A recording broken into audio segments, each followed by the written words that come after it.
एक बहुत बड़ी गुड न्यूज भारत के लिए सुनने को मिली है, बल्कि आप इसे भारत की रणनीति का एक मास्टर स्ट्रोक भी कह सकते हैं, जो डोनाल्ड ट्रंप को किसी सुई के भांति चुभ रहा होगा, क्योंकि ये काम तो ट्रंप करना चाहते थे लेकिन कर दिखाया भारत ने। तो लाजमी है कि भारत के प्रति ट्रंप की ईर्ष्या अब और भी बढ़ चुकी होगी, और यही अगर चलता रहा तो वो दिन भी दूर नहीं जब अमेरिका नहीं तो भारत सुपर पावर देश कहलाएगा। तो क्या है वो गुड न्यूज, चलिए आज की इस वीडियो में डिटेल में समझते हैं। देखिए, आप सभी को पता है कि 24 जुलाई को भारत के प्रधानमंत्री पीएम मोदी और ब्रिटेन के प्रधानमंत्री कियर स्टारमर ने लंदन में फ्री ट्रेड एग्रीमेंट यानी मुक्त व्यापार समझौते पर हस्ताक्षर किए, जिससे कि भारत से ब्रिटेन जाने वाले 99% प्रोडक्ट्स पर अब इंपोर्ट एक्सपोर्ट ड्यूटी नहीं लगेगी। तो वही ब्रिटेन से भारत आने वाली वस्तुओं पर भी इसी तरह टैरिफ कम कर दिया जाएगा। इस एक डील से दोनों देशों के जो महंगे और लग्जरी प्रोडक्ट्स है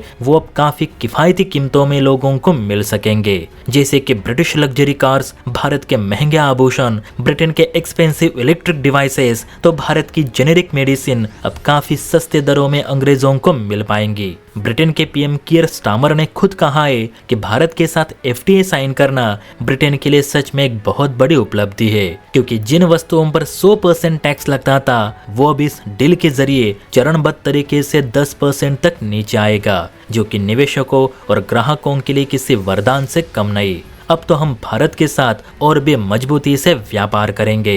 ब्रिटिश पीएम की यही बात सुन के मानो अब दूसरे देशों को भी एहसास हो चुका है कि दो देशों में एफटीए होना कितना अनिवार्य है, खासकर ऐसे देश के साथ जो आपकी ज्यादातर जरूरत की चीजों की आपूर्ति करता हो। और यही कारण है कि भारत यूके की एफटीए डील होकर अभी पूरे 50 घंटे भी नहीं हुए थे कि करीब 26 देशों से भारत को एफटीए को लेकर प्रस्ताव आए हैं। न्यूज निकल कर आई है कि मध्य एशिया से लेकर यूरोप और खाड़ी के कुल मिलाकर 26 देशों से भारत को एफटीए को लेकर आधिकारिक लेटर मिले हैं, जिनमें Canada, New Zealand, Israel, Oman, Chile, Peru, Singapore, दक्षिण कोरिया और फ्रांस जैसे बड़े बड़े देश शामिल है। ये सभी देश भारत के साथ जल्द से जल्द फ्री ट्रेड एग्रीमेंट साइन करना चाहते हैं, ताकि भारतीय उत्पादों का लाभ उठाया जा सके।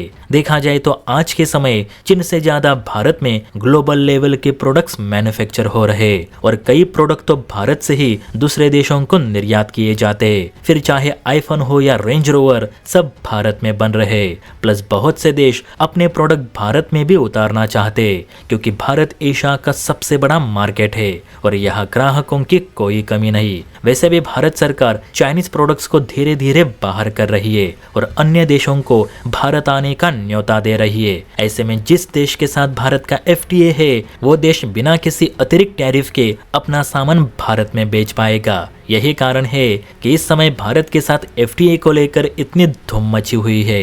दरअसल ऐसा ही कुछ डोनाल्ड ट्रंप करना चाहते थे, ताकि ज्यादा से ज्यादा देशों को अमेरिका से जोड़ा जाए, लेकिन वे अपने टैरिफ वॉर में इतने उलझ गए हैं कि किसी भी देश के साथ वो डील करने जाते हैं तो उसे प्रस्ताव देने से पहले टैरिफ की धमकी दे बैठते हैं, जिस कारण ज्यादातर देश अब अमेरिका से दूरी बना रहे, और भारत इसी का फायदा उठाकर इन्हीं देशों को अपनी तरफ खींच रहा है, जो कि भारत को ग्लोबल पावर बनने के लिए जरूरी भी है। तो आप बताइए दोस्तों, क्या हमें ज्यादा से ज्यादा देशों के साथ एफटीए साइन करना चाहिए या फिर नहीं? इस पर आपकी क्या राय है, नीचे कमेंट करके जरूर बताइए। और हाँ, वीडियो अच्छी लगी हो तो बेल आइकन प्रेस करके चैनल को लाइक एंड सब्सक्राइब भी जरूर करें।